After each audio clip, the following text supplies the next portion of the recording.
Subscribe now and press the bell icon. Never miss an update. Hello friends, welcome back to once again SSC speed test number 45B में एक बार फिर से आपका स्वागत है। आज हम यहाँ भी जीएस के 25 क्वेश्चंस करेंगे। हम यहाँ क्वेश्चन नंबर 26 से लेकर 50 तक के क्वेश्चन करेंगे। मित्रों, अगर मैं बात करूँ, जब आपके सामने एसएससी का सेट जाता है तो आप उसमें देखते हैं कि उसमें 25 क्वेश्चन होते हैं। सॉरी, माफ कीजिए, 25 क्या, टोटल 100 क्वेश्चन होते हैं। एक पेपर की अगर हम बात करें जीएस के 25 क्वेश्चन होते हैं, रीजनिंग के 25 होते हैं, मैथमेटिक्स 25 होते हैं और इंग्लिश के 25 होते हैं। मतलब एक शॉर्टकट कहें GERM, जर्म 25 × 4 = 100। तो 100 क्वेश्चन होते हैं, 25 होते हैं ईच ऑफ पार्ट से। तो आज चूंकि जीएस का हम लोग डिस्कस करेंगे और जीएस के जो 25 क्वेश्चन हैं वो आपके सामने मैं लेकर आया हूँ 45 सेट नंबर बी में। तो सबसे पहला क्वेश्चन आपको यहाँ पे दिख रहा होगा मित्रों। तो पहला क्वेश्चन क्या दिख रहा है? पहला क्वेश्चन दिख रहा है कि which district is a native home of the Mathi banana variety of the geographical identification I tag. हम अगर बात करें भौगोलिक संकेत माने जियोग्राफिकल आइडेंटिफिकेशन टैग की बात करते हैं, तो प्राप्ति के लिए किस मूल निवास केले के किस किस्म के मूल का निवास इस जिले में मिलता है? भौगोलिक संकेत, जीआई टैग, प्राप्त मैटी केले की किस्म का मूल निवास कौन से जिले से है? तो मूल निवास कौन से जिले से है, इसी की हम बात कर रहे हैं मित्रों। आपके सामने जो है वो 4 ऑप्शन है। किसकी बात की गई है? भौगोलिक संकेत माने जीआई टैग में मैटी केले का किस्म जो है मूल किस जिले से प्राप्त होता है। आपके सामने 4 ऑप्शन दिख रहे हैं। तो क्या क्या है सही? कोयम्बटूर डिस्ट्रिक्ट है, कन्याकुमारी डिस्ट्रिक्ट है, चेन्नई है या मदुरई है। तो मैटी केले की जो किस्म है वो कहाँ से मिलती है, ये आपको करेक्ट बताना है। ठीक है, कोयम्बटूर मैनचेस्टर सिटी कहा जाता है, कन्याकुमारी भी तमिलनाडु रीजन में है, चेन्नई तमिलनाडु, मदुरई भी देख ही रहे हैं। इसका जो करेक्ट आंसर हो जाएगा वो क्या हो जाएगा? कन्याकुमारी। मित्रों, इसका जो करेक्ट आंसर है वो क्या है? कन्याकुमारी। आइए अगर एक बार हम भारत को देखें, ऐसे अगर हम भारत को देखते हैं ऐसे करके, तो हम क्या देखते हैं कि ये भारत का ईस्ट हिस्सा है। अगर हम बात करें ये वाला, तो आप ये क्या देखते हैं, ये भारत का जो है ईस्ट हिस्सा है। ठीक है, अगर ये देखें ये भारत का वेस्ट हिस्सा है, ये भारत का जो है क्या है वो साउथ हिस्सा है। आप देखते हैं कि यहाँ ये जो है राज्य, ये हमारा है तमिलनाडु। ये क्या है? ये तमिलनाडु स्टेट है। और तमिलनाडु में ही आप क्या देख पा रहे हैं? तमिलनाडु के रीजन में, तमिलनाडु में यहाँ पे जो है ये हम कह दें कोयम्बटूर है। कोयम्बटूर ये मैनचेस्टर सिटी कहा जाता है, कहाँ? दक्षिण भारत का। इधर अगर कहें ये चेन्नई का रीजन है, चेन्नई है। सबसे निचले क्षेत्र पे अगर हम कहें यहाँ पे, तो यही पड़ता है हमारा कन्याकुमारी। कन्याकुमारी, तो कन्याकुमारी वाले रीजन में ही क्या है, मैटी केले की किस्म जो पाई जाती है, जिसे जिसे क्या दिया गया है? केले को केले को केले को जीआई टैग मिला है। केले को क्या मिला है? यहाँ पे केले को ही जीआई टैग मिला है। तो जियोग्राफिकल आइडेंटिफिकेशन टैग। देखिए, जीआई टैग मिलने से क्या प्रभाव पड़ता है किसी भी वस्तु के ऊपर? जीआई टैग कभी भी किसी वस्तु पर इसलिए दिया जाता है ताकि उस वस्तु की जो पॉपुलैरिटी है, उस वस्तु की जो प्रसिद्धि है, वो बहुत ज़्यादा पॉपुलर हो जाए। वह वस्तु बहुत ज़्यादा क्या है, लोगों के बीच में उसकी वैल्यूएबल वैल्यू बढ़ जाए। मतलब उसकी जो है उसकी उसकी कीमत बढ़ जाए, उसकी वैल्यू बढ़ जाए, उसकी सामान्यता बढ़ जाए। वह प्रसिद्धि के क्षेत्रों में काउंट होती है। तो जो जब वस्तु जहाँ उत्पादित होती है, अगर उसे कभी इंडिकेशन किया जाता है ग्लोबल टैग के आधार पे, तो हम उसे जीआई टैग कहते हैं। तो माती केले के लिए जो सही आंसर था वो क्या है? कन्याकुमारी डिस्ट्रिक्ट है। तो कन्याकुमारी डिस्ट्रिक्ट मैंने आपको लोकेशन में दिखाया, वहाँ पे मैटी केले नाम की किस्म पाई जाती है। ठीक है, और वो क्या है, वहाँ पे उसे वैरायटी को दिया गया है। ठीक, अब अगला प्रश्न आपके सामने है, क्या कहता है? Who collaborated with the Reserve Bank of India in reviewing the guidelines from IDF and NBFCs। IDF NBFCs के लिए दिशा निर्देशों की समीक्षा भारतीय रिजर्व बैंक के साथ किसने सहयोग किया? अगर हम कहें कि RBI in reviewing the guideline for the IDF NBFCs? World bank second option है, IMF international monetary fund third है, ADB एशियन डेवलपमेंट बैंक और फोर्थ है गवर्नमेंट ऑफ इंडिया। तो क्या इसका करेक्ट आंसर है? IDF और NBFCs के लिए दिशा निर्देश की समीक्षा में भारतीय रिजर्व बैंक के साथ किसने सहयोग किया है? क्या ये करेक्ट आंसर है? तो सहयोग करने वाला कौन है? गवर्नमेंट ऑफ इंडिया है। स्वाभाविक है कि जब भी हम बात करेंगे RBI की, रिजर्व बैंक ऑफ इंडिया, चूंकि reserve bank of India government of India की ही एक प्रतिभूति के रूप में कार्य करने वाला, एक गवर्नमेंट के अंडरटेकिंग में काम करने वाला एक बैंक है। मींस ये हमारे यहाँ का एक सेंट्रल बैंक है। ये क्या है? हमारे यहाँ का एक सेंट्रल बैंक है जो सारे बैंकों का बैंक कहा जाता है और सारे बैंकों को ये गवर्न करता है।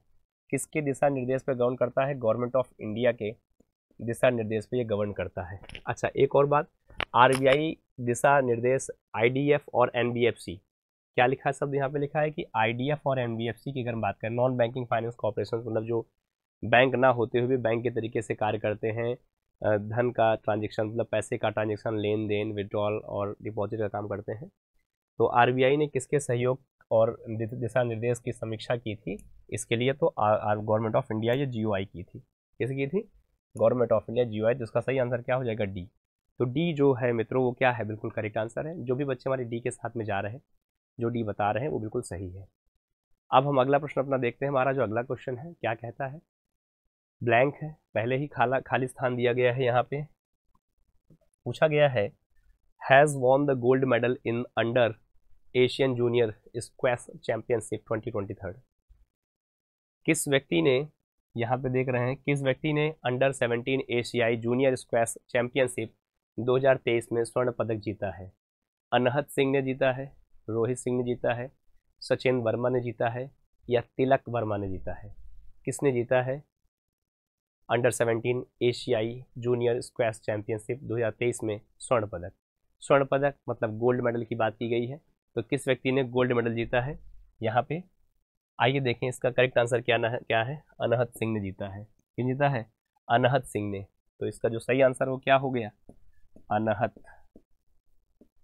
अनहत सिंह, अनहत ठाकुर साहब ने स्वर्ण जीता है। क्या है? स्वर्ण माने गोल्ड जीता है। किसमें जीता है? स्क्वैश नाम के गेम में जीता है। किसमें? स्क्वैश चैंपियनशिप, जूनियर स्क्वैश को चैंपियनशिप रहे हैं अनहत सिंह। तो आंसर क्या है? ए करेक्ट आंसर है। अब आपके समक्ष हमारा अगला प्रश्न क्या कहता है? Who is one of the scientist award with the gold lady prize? Gold lady पुरस्कार से सम्मानित वैज्ञानिकों में एक कौन है? Who is a one scientist awarded with a gold ladly prize? Gold ladly पुरस्कार से सम्मानित वैज्ञानिकों में कौन एक है? राज चेट्टी है, माइकल स्प्रिंगर है, गोल्ड लेडी है, हार्वर्ड यूनिवर्सिटी है। तो गोल्ड लेडली पुरस्कार से सम्मानित किया गया वैज्ञानिक में कौन है? आपके सामने चार ऑप्शन थे, राज चेट्टी है, माइकल स्प्रिंगर है, गोल्ड लेडी है, हार्वर्ड यूनिवर्सिटी है। तो राज चेट्टी साहब इस अवार्ड को जीते हैं। इसका करेक्ट आंसर क्या है? राज चेट्टी। राज चेट्टी एक वैज्ञानिक है जिन्हें गोल्ड लेडल अवार्ड दिया गया है। ठीक है, तो इसका करेक्ट आंसर क्या है? Raj Chetty. Raj Chetty is the correct answer. मित्रों अगला क्वेश्चन देखें। अगला क्वेश्चन देखिए, फिर उसी गोल्ड लेडली अवार्ड से जुड़ा हुआ है। गोल्ड लेडली अवार्ड क्या है या किस क्षेत्र में किस योग्य व्यक्तियों को दिया जाता है? आइए अब इसकी बात करते हैं। देखिए, गोल्ड लेडली जो अवार्ड है, अगर मैं कहूँ मूल रूप से ये साइंस और टेक माने टेक्नोलॉजी, तो विज्ञान और तकनीकी के क्षेत्रों में जब कोई व्यक्ति एक अपनी अद्भुत प्रतिभा करता है, अपना कोई अद्भुत काम करता है, तो उसके प्रति जो है सरकार जो है लायबल होती है उसको यह अवार्ड देने के लिए। तो आइए एक बार हम देख लेते हैं क्या क्या ऑप्शन है। ऑप्शन में आप देख पा रहे हैं कि sports award excellence of the field of sports, नहीं भाई ये नहीं है। अगला कहता है literacy award of excellence field award, नहीं लिटरेसी का भी नहीं लग रहा। सोशल सर्विस अवार्ड नहीं लग रहा है। हाँ ये वाला तो लग रहा है, साइंस और टेक अवार्ड जो है ये लग रहा है, unique contribution field of science and technology. तो मित्रों इसका ऑप्शन जो है वो डी है। तो जो भी बच्चे हमारे डी ऑप्शन के साथ में जा रहे हैं, जो बच्चे डी ऑप्शन कह रहे हैं, उन सभी का जो है क्या है, बिल्कुल करेक्ट है। तो एक बार फिर देख लीजिए, अगर हम बात करते हैं science and technology, science and technology के क्षेत्र में ये अवार्ड दिया जाता है जब कोई व्यक्ति अपनी अद्भुत प्रतिभा और अद्भुत कंट्रीब्यूशन के लिए ये सम्मान देता है, तो ही ये सम्मान जो है उसको दिया जाता है। ठीक है, तो ये जो है इसके लिए डी ऑप्शन जो है वो क्या है, करेक्ट है। आई होप आप सभी को समझ में आ रहा है, आप सभी को चीज़ें आसान लग रही हैं, चीज़ें क्लियर लग रही हैं मित्रों। तो इसका जो करेक्ट आंसर है वो क्या है, इसका करेक्ट आंसर डी है। डी क्या है इसके लिए करेक्ट है। अब हम मित्रों बात करते हैं अपने अगले क्वेश्चन की। जो हमारा अगला क्वेश्चन है वो कहता है which article ensure a provision of free and compulsory education in children for children. कौन सा जो अनुच्छेद है, अगर हम बात करें वह कौन सा अनुच्छेद है जो निःशुल्क और अनिवार्य शिक्षा के प्रावधान की बात करता है। कौन सा अनुच्छेद है जो निःशुल्क और अनिवार्य शिक्षा के प्रावधान को सुनिश्चित करता है। आपके सामने आर्टिकल है, आर्टिकल 45 है, आर्टिकल 21 है, आर्टिकल 34 है या आर्टिकल 24 है। क्या है इसका करेक्ट आंसर। तो निःशुल्क शिक्षा और अनिवार्यता का विषय आर्टिकल 21 ही करेक्ट होना चाहिए इसका। आइए देखें, बिल्कुल सही है, आर्टिकल 21 जो है वो करेक्ट आंसर है। आइए मित्रों इस पर थोड़ी सी बात कर लेते हैं। बात ये करते हैं क्या कि अगर हम बात करते हैं 86वां संविधान संशोधन, किसकी बात करें, 86वां संविधान संशोधन सन 2002,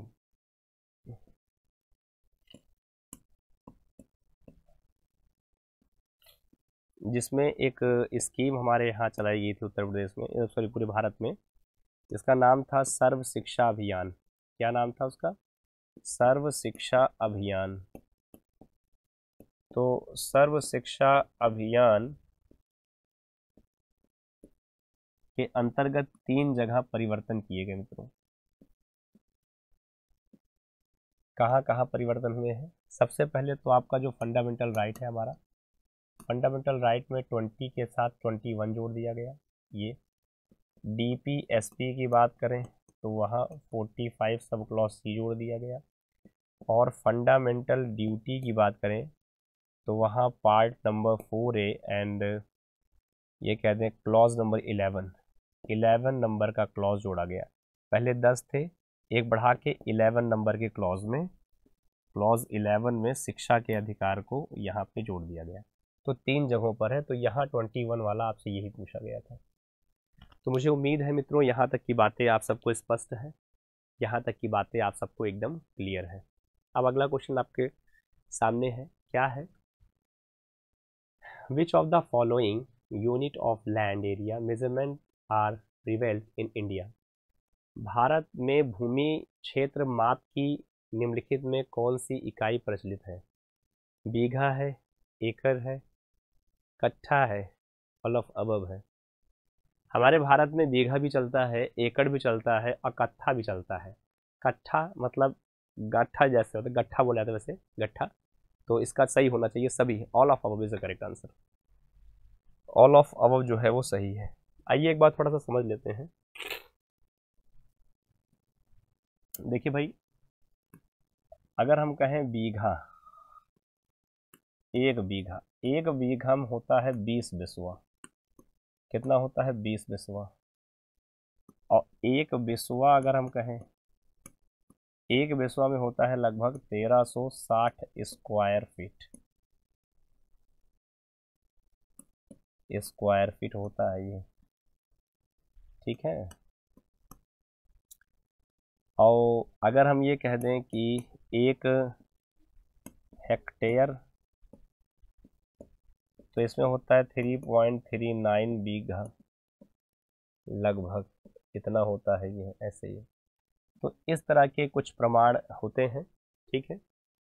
एकड़ में जाएंगे तो और बड़ी यूनिट हो जाएगी।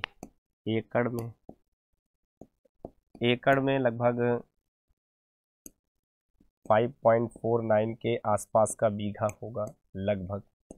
तो इस तरह से अलग अलग यूनिट जो है वो चलती रहती है, ठीक है। तो ऑल ऑफ अबव वाला जो है मित्रों वो क्या है, वो बिल्कुल सही है। ऑल ऑफ अबव जो है वो क्या है, बिल्कुल करेक्ट है, पहला लास्ट वाला।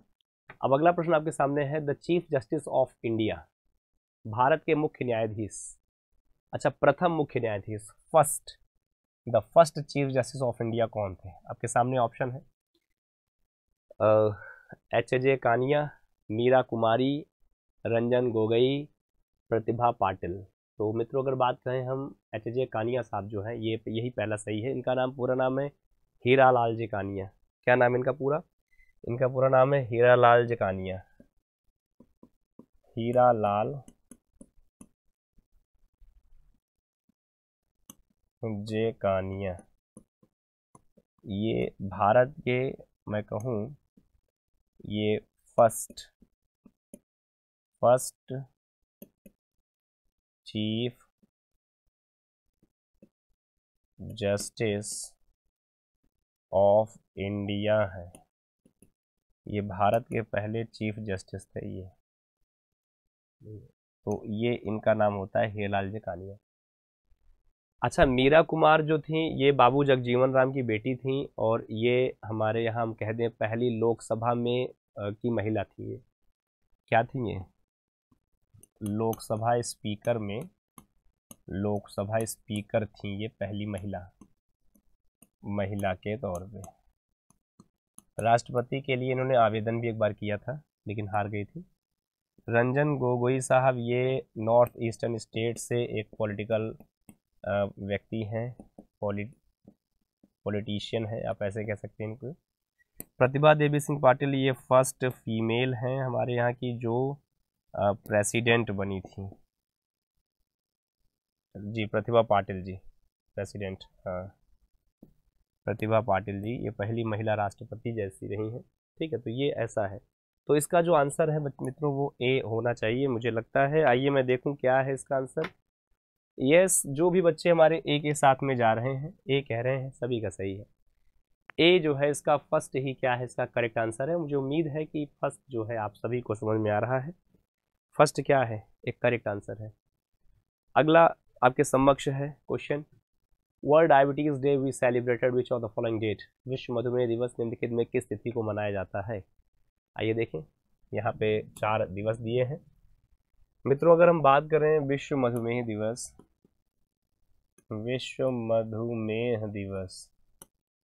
मतलब डायबिटीज़, चीनी ज़्यादा खाएंगे तो डायबिटीज़ होगा ही। तो ये दिवस मनाया जाता है 14 नवंबर को। अच्छा 14 नवंबर को एक और दिवस होता है बाल दिवस। बाल दिवस का मतलब होता है बच्चों का दिवस। क्या होता है? बाल दिवस, है ना। ये चिल्ड्रंस डे होता है,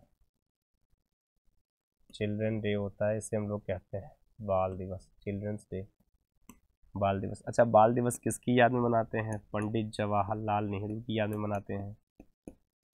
और पंडित जवाहरलाल नेहरू का जन्म 14 नवंबर 1889 को हुआ था। 27 मई सन 1964 को उनका देहावसान हुआ था। ठीक है, तो इसका जो सही आंसर है वो क्या हो जाएगा? इसका सही आंसर होना चाहिए फर्स्ट वाला, माने ए ही इसका करेक्ट आंसर। ए, यस मतलब देखिए ए बिल्कुल सही है। जो भी हमारे प्यारे बच्चे ए आंसर किए होंगे इसका, उन सभी का आंसर क्या होगा? बिल्कुल सही होगा। मुझे उम्मीद है कि ये सेशन एकदम क्लियर है, आप सभी को अच्छे समझ में आ रहा है। आइए हम बात करते हैं अपने अगले क्वेश्चन की। मित्रों जो हमारा अगला प्रश्न आपके सामने है वो है the human development index was developed by among the following? मानव विकास सूचकांक निम्नलिखित में से किसके द्वारा विकसित किया गया था? महबूबुल हक के द्वारा, एडिथ एबॉट द्वारा, जैन एक्लोमूग द्वारा या हेनरी कार्टर एडम्स द्वारा? तो मित्रों अगर हम बात करें HDI की, आइए HDI के बारे में थोड़ा सा प्रकाश डालने पहले। HDI की बात करते हैं तो HDI का पूरा नाम होता है human development index, human development index, और इसका पूरा नाम है UNDP। अच्छा सॉरी माफ़ कीजिएगा, मतलब HDI को जो गवर्न करने वाली बॉडी है इंटरनेशनल लेवल पे उसे हम कहते हैं UNDP। UNDP का जो मुख्यालय है वो अमेरिका में है, कैलिफोर्निया में, न्यूयॉर्क के पास में है। ठीक है, कहाँ है? USA में, अमेरिका में है ये, अगर हम कहें USA में है ये। ठीक है, अच्छा, और क्या देखते हैं, यूएनडीपी का पूरा नाम होता है यूनाइटेड नेशन डेवलपमेंट प्रोग्राम। अब देखिए क्या होता क्या है मित्रों, होता ये है कि किसी भी देश की लिटरेसी शिक्षा, किसी देश की जीडीपी, किसी देश की पर कैपिटा इनकम,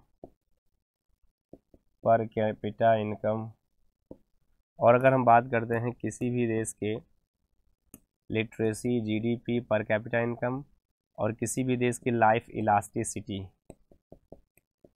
इलास्टिसिटी, ये चार बातें जो हैं डिपेंड करती हैं उस देश के मतलब एचडीआई पर।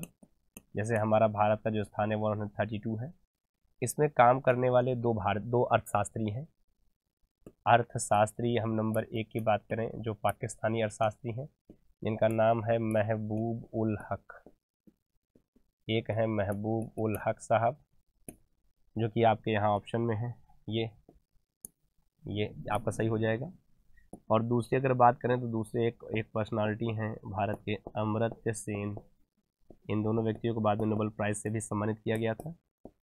ठीक है, नोबेल प्राइज़ से भी इन्हें, पुरस्कार से भी इन्हें सम्मानित किया गया। तो ये इस तरह के कृत्य जो हैं के प्रति रहे हैं अमर्त्य सेन और महबूब हक। तो पहला आंसर जो है ए वाला जो है मित्रों, ए बिल्कुल आपका करेक्ट है।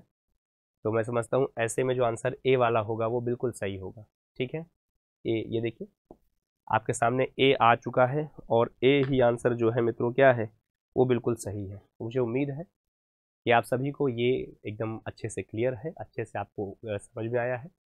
आइए हम बात करते हैं अगला। हमारा अगला क्वेश्चन है, the unit use of international form of the measuring the volume of crude oil is.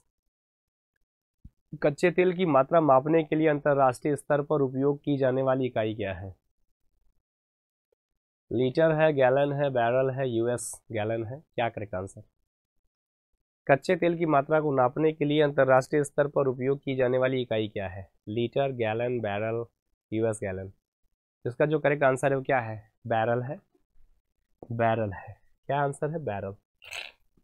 आइए ध्यान दें मित्रों, अगर हम बात करते हैं बैरल की, एक बैरल में लगभग जो है 159 लीटर के आसपास, ये भैया लगभग है, मुझे एक्यूरेट तो नहीं पता है, लेकिन मैं लगभग आपको बता रहा हूँ, 159 लीटर होता है। कुछ चूँकि कुछ किताबों में कई बार थोड़ा सा त्रुटि भी हो जाती है, तो वहाँ 163, 159, तो लगभग 160 लीटर के आसपास आप कह सकते हो एक बैरल में होता है।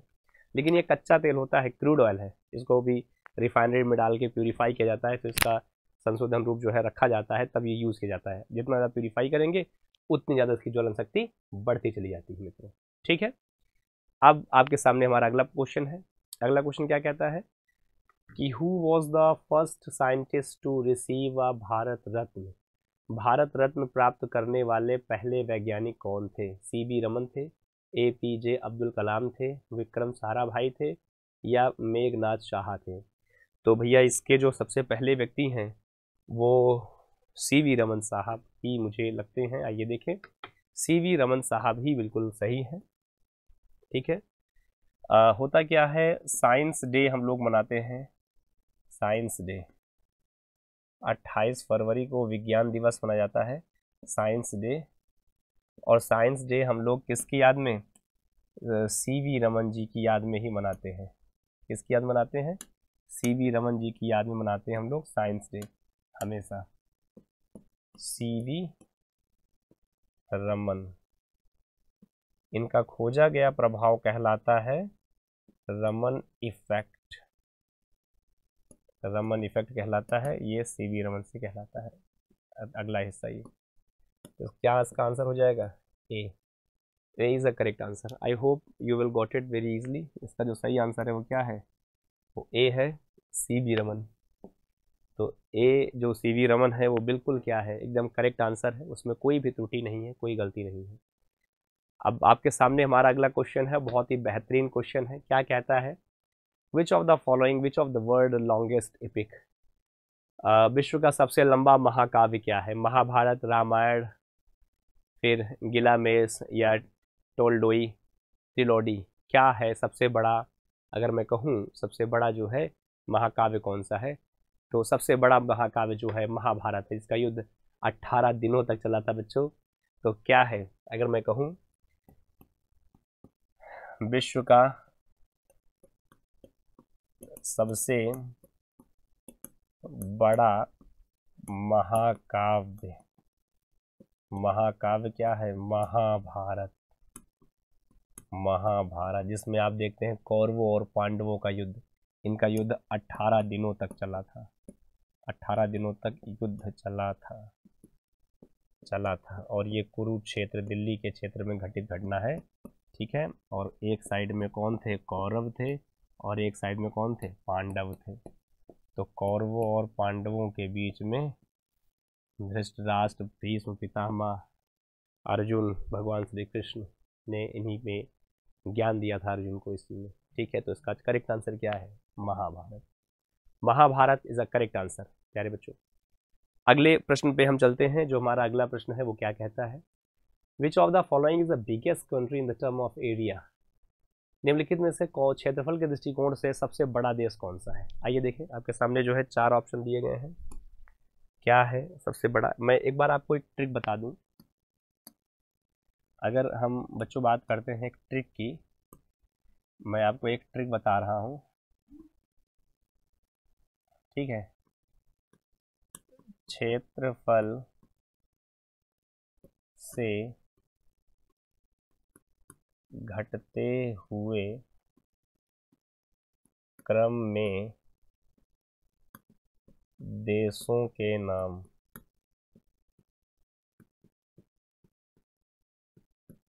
क्षेत्रफल के क्रम में घटते हुए देशों के नाम। तो इसके लिए आप याद कर पाएंगे एक ट्रिक, RCCA BAIA। अब देखिए, क्षेत्रफल में जो सबसे बड़ा देश है वो है रशिया। रशिया के बाद जो उससे छोटा देश है वो है कनाडा। कनाडा से जो छोटा देश है चाइना। चाइना से जो छोटा देश है वो है अमेरिका। अमेरिका से जो छोटा है वो है ब्राज़ील।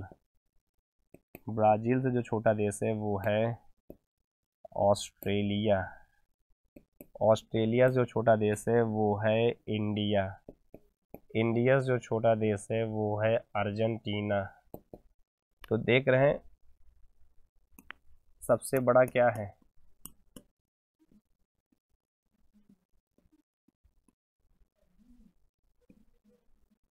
रशिया।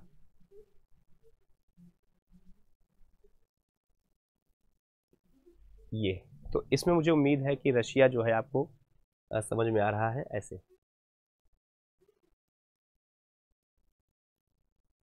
तो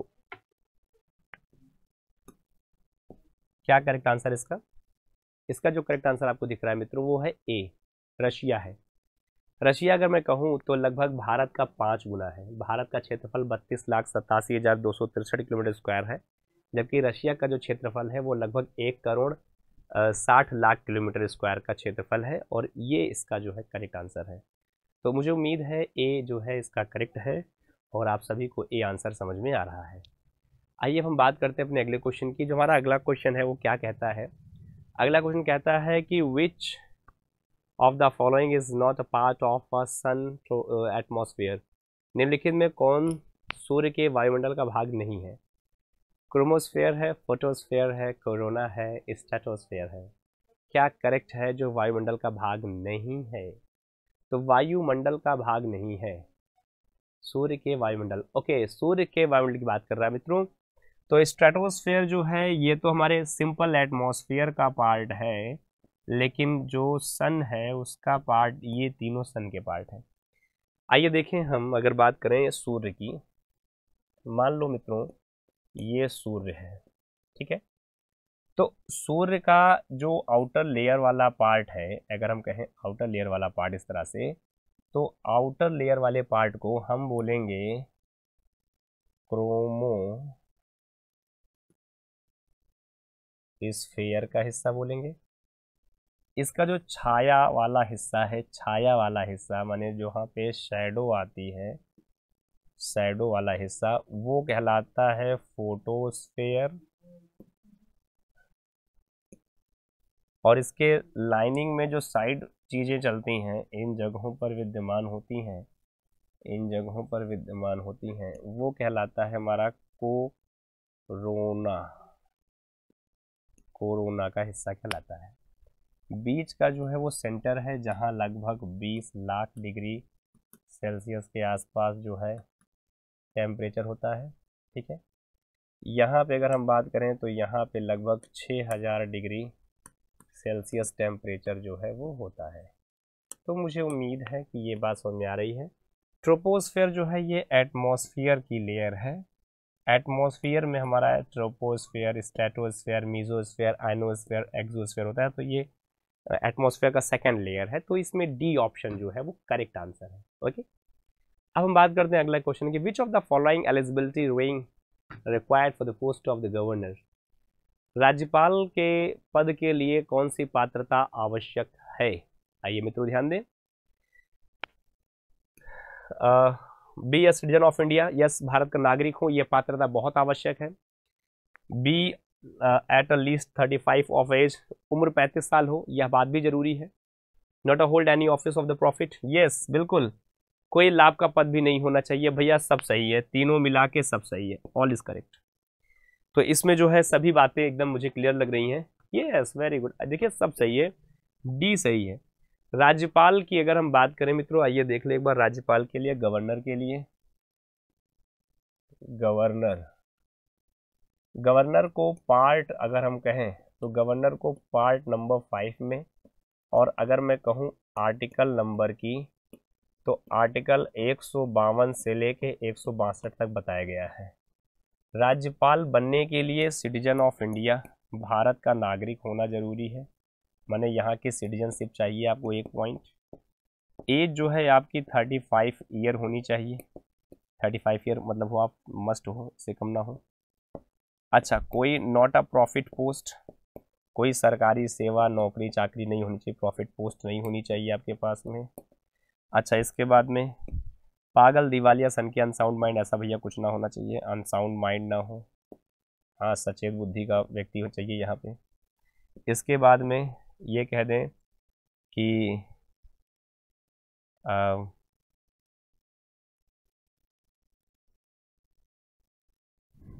यस ऑल कह दें, ऑल ऑफ अबव, मतलब ये सभी चीज़ें जो हैं, जो मैं बताया हूँ, 4 चीज़ें, चारों चीज़ें इसमें आपको मिलनी चाहिए। तो सब सही है, सभी अगर ये 5 चारों चीज़ें आप करते हैं तो सही है। और हर एक राज्य स्तर पर राज्य का एक मुखिया के रूप में कार्य करता है ये। ठीक है, ये कहें कि सीएम भी इन्हीं के अंतर्गत ही कार्य करता है मित्रों। ठीक है, आइए अब थोड़ी और बात करते हैं। Which of the following is the longest gland of a human body? Yes, मानव शरीर में कौन सी निम्नलिखित में से कौन सी मानव शरीर की सबसे लंबी ग्रंथि है? निम्नलिखित में से कौन सी मानव शरीर की सबसे लंबी ग्रंथि? आपके सामने ऑप्शन है, हाइपोथैलेमस है, पिट्यूटरी है, थायराइड है, लीवर है। क्या सही आंसर है? आपके सामने 4 ऑप्शन दिख रहे हैं, हाइपोथैलेमस है, पिट्यूटरी है, थायराइड है या लीवर है। क्या इसका करेक्ट आंसर है? सबसे लंबी ग्रंथि की बात कर रहे हैं, तो सबसे लंबी ग्रंथि अगर हम कहेंगे तो लीवर हो जाएगा मित्रों। क्या हो जाएगा? लीवर। आइए देखें, लीवर कुछ इस तरह से दिखता है, ऐसे,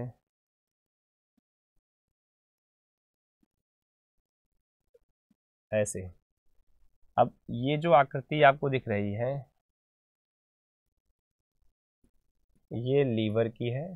लीवर को हिंदी में यकृत। अच्छा, एक बात और मैं बताना चाहूंगा आपको मित्रों। क्या बताना चाहूंगा?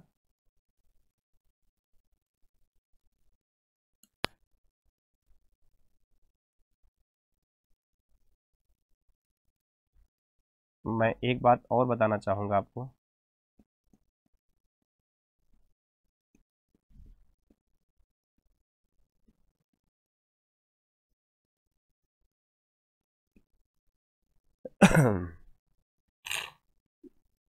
केमिकल लेबोरेटरी ऑफ बॉडी अगर हम देखें तो लीवर को, यकृत को हम अपने शरीर की प्रयोगशाला विधि भी, मतलब एक केमिकल लेबोरेटरी की संज्ञा में भी देते हैं। ठीक है, तो ये ऐसा होता है यकृत, लीवर। अच्छा, सबसे छोटी जो ग्लैंड है, जैसे ये हाइपोथैलेमस, तो ये तो ब्रेन में पाई जाती है, हमारे मस्तिष्क में, ये ठंडे और गर्म का अनुभव देती है। पिट्यूटरी, ये भी मस्तिष्क में, सेरिब्रम में सबसे दिमाग के ऊपर पाई जाती है, ये सबसे छोटी ग्लैंड है, इससे हम लोग मास्टर ग्लैंड कहते हैं, मास्टर ग्लैंड। थायराइड जो है ये गले में पाई जाती है, हॉइड बोन के पास में होती है, और ये थायरॉक्सिन की कमी से आप देखते हैं ना कि आयोडीन की कमी होती है, तो ये ज़्यादा क्या करता है, थायराइड इकट्ठा होता है, कई बार मोटापा जैसा बढ़ता है बॉडी में, तो वहाँ पे लोग, डॉक्टर कहते हैं चीनी या नमक को नियंत्रण में आप खाएं, तो इस तरह से आपका बीपी वगैरह भी मेंटेन रहता है। तो इन सब चीज़ों के लिए ये होता है। तो उम्मीद है मुझे आपको समझ आया होगा। अब हम अगली बात करें, what is the freezing point of the water in a Celsius. पानी का हिमांक सेल्सियस कितना होता है? पानी का हिमांक सेल्सियस कितना होता है? 0, 32, 98, 270.4। क्या है इसका करेक्ट आंसर? 0 डिग्री है, 32 है, 98 है, 217.4 है। तो इसका जो करेक्ट आंसर है वो क्या है? 0 डिग्री है। ठीक है, हिमांक सेल्सियस माने कितने पर ये फ्रीज करेगा। तो पानी का जो फ्रीजिंग पॉइंट है, वाटर का जो फ्रीजिंग पॉइंट है, हाँ, वो कितना है? फ्रीजिंग पॉइंट अगर जाएंगे तो 0 डिग्री है, तो उसका 0 डिग्री जो है वो correct answer, A is a correct answer. उम्मीद है आपको ये समझ में आया होगा। अब हम बात करते हैं, Baffin island is located which of the following country. Baffin द्वीप निम्नलिखित में किस देशों में स्थित है? कनाडा, ब्राजील, इंडोनेशिया और इंडिया। क्या है इसका करेक्ट आंसर? तो मित्रों आइए हम लोग समझें इसको। जैसे आप सभी देखते होंगे कि अगर हम बात करते हैं नॉर्थ अमेरिका के, नॉर्थ अमेरिका आइलैंड की अगर हम बात करें, सॉरी आइलैंड कह रहे हैं, कॉन्टिनेंट की अगर हम बात करें मित्रों, ये जैसे ये आपको दिख रहा है, अगर हम ऐसे कहें, ऐसे, ऐसे, ऐसे, ये हिस्सा है कनाडा का, ये हिस्सा है यूएसए का, ये हिस्सा है मैक्सिको सिटी का, मैक्सिको सिटी मतलब मैक्सिको का हिस्सा है ये, ऐसे ही। तो यहाँ पे एक द्वीप है ऐसे करके छोटा सा, जिसको कहते हैं हम लोग बफिन। क्या कहते हैं? बफिन आइलैंड। आपकी जानकारी के लिए बता बेटा, लेखपाल वाला जो पेपर हुआ था उसमें ये पूछा गया था, तो ये आपको मिलेगा कहाँ पे? देख पा रहे हैं ना आप, ये ऐसे ही। तो इस हिस्से को आप देख पा रहे हैं, ये हिस्सा आपको कहाँ मिल रहा है, कहाँ टच कर रहा है? ये हिस्सा आपको मिल रहा है ऐसे, ऐसे ये है, टच कर रहा है इस तरह से, ये ऐसे। तो यहाँ पे ये हिस्सा टच करेगा ऐसे। तो इसका जो आंसर होना चाहिए किस देश के पास? तो कनाडा के पास में ये होगा। कहाँ पे होगा? ये कनाडा के पास, यूएस की जगह कनाडा के पास होगा। तो इसका करेक्ट आंसर क्या है? कनाडा है। तो मुझे उम्मीद है कि बफिन द्वीप कहाँ है बेटा? लेखपाल, अगर मैं कहूँ कि 2022 में जो लेखपाल का पेपर हुआ था उसमें ये क्वेश्चन आया भी था। ठीक है, और ये जून के समय में लगभग पूछा गया था, तो आया था क्वेश्चन ये।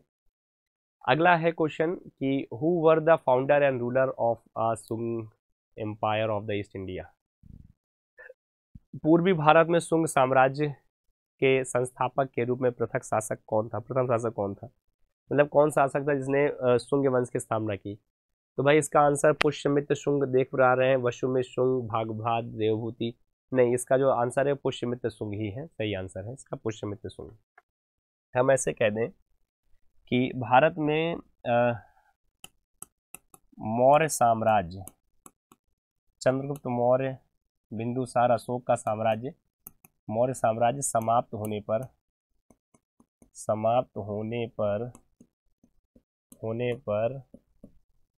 शुंग, शुंग के बाद में कर्ण, कर्ण के बाद में सातवाहन,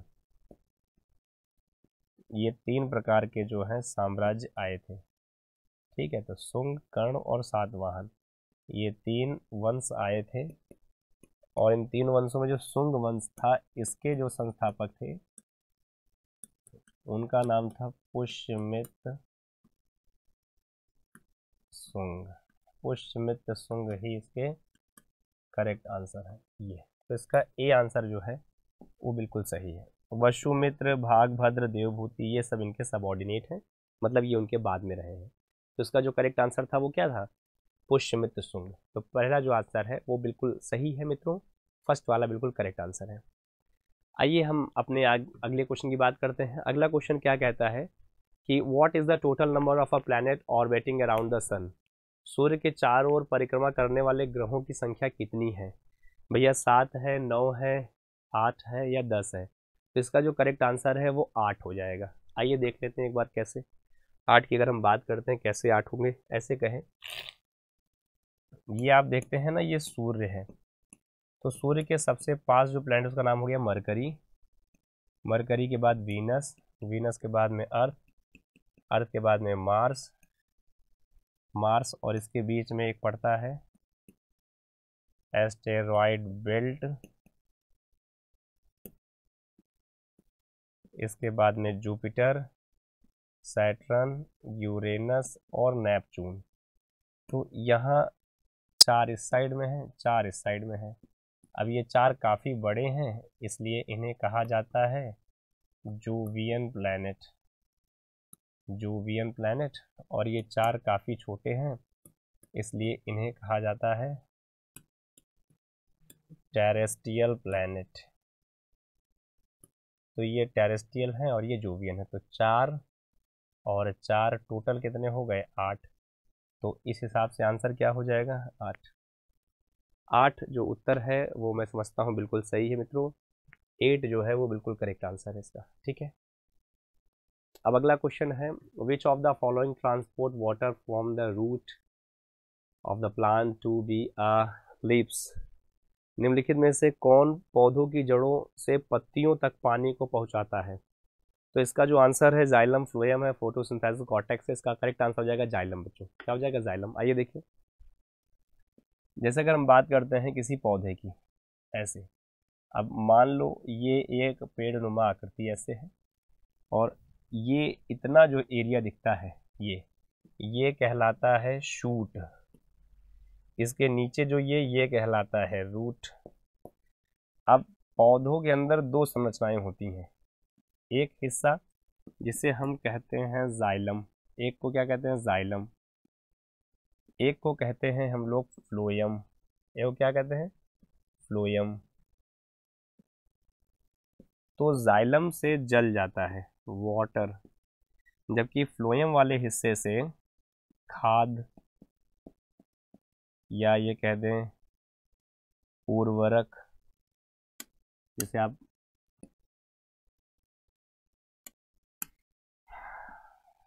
उर्वरक या इन सब को अगर शॉर्ट में कहें तो हम कह सकते हैं ग्लूकोज। जो पौधे का ग्लूकोज हिस्सा होता है वो इसी से जाता है, इसी से ग्लूकोज का कंटेंट जो है वो क्या पहुंचता है? ऊपर पहुंचता है, और इससे जल का कंटेंट ऊपर पहुंचता है। तो और इस तरह से ये क्या करते हैं? पौधों को अपनी लाभ पहुंचाने का ये काम करते हैं।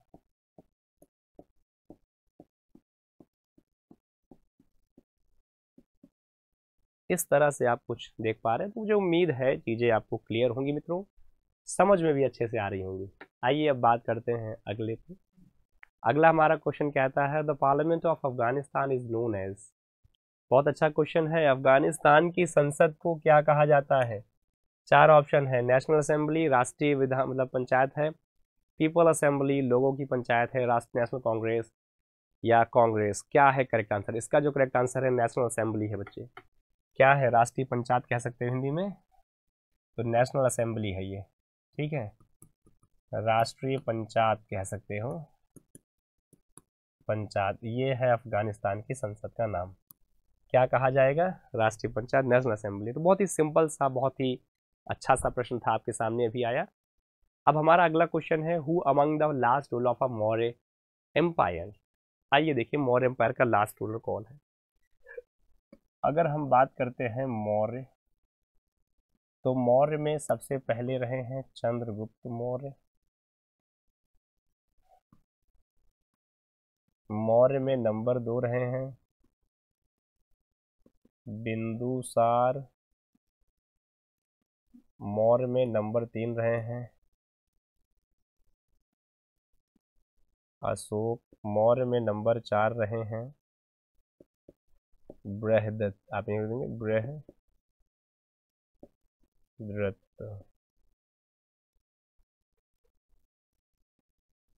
बृहदत्त।